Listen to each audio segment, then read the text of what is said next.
natin, Joshua Pascual.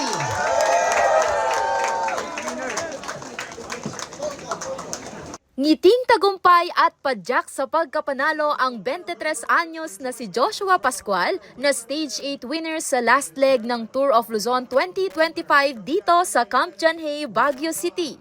Miyembro ng Excellent Noodle Cycling Team si Joshua at para sa kanya hindi niya makakalimutan ang mga pag-eensayong pinagdaanan dahilan upang itanghal siya bilang bagong Eagle of the Mountain. Masaya po. Masaya po na ako yung nanalo. Yung mga hirap po namin, suklihan po ng... Sa last leg ng nasabing event, 99 cyclists ang natirang nagkarera mula Lingayen, Pangasinan hanggang sa lungsod ng Baguio na tinaguriang killer stage sa kompetisyon. Mula day 1, 119 cyclists ang inisyal na kalahok sa palaro na binubuo ng 17 teams mula sa bansa at ibang bansa dito sa Asia. Nagtagal ang karera ng 8 araw kung saan nilakbay nila ang 1,003-kilometer route simula Paway, Ilocos Norte. We thought that the early stages are going to be easy for them kasi karamihan dyan patag. Pero ang dami palang factors na kinoconsider dyan, kagaya ng wind factor. Saka kasama na dyan yung difficulty rin ng terrain talaga.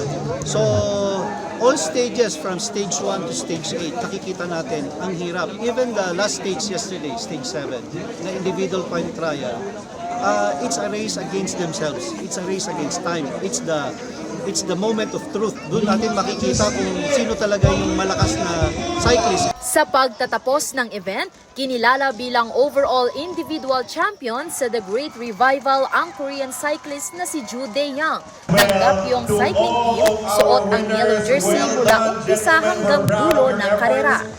Best Young Rider ang 18 anyos na si James Paul Ryan Escumbien. Best Sprinter ang siklistang si Mervin Corpus at kampiyon naman sa team classification ng MPT Drive Hub Cycling Team.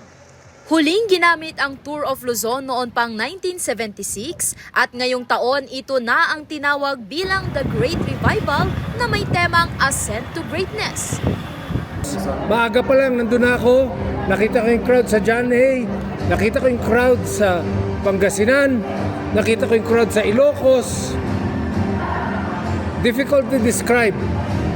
Para bang ang realization ko, bakit mahal ng Pilipino ang cycling?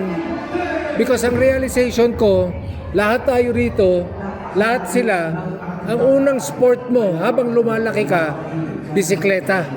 Lahat tayo may bisikleta. Matuto ka magbisikleta.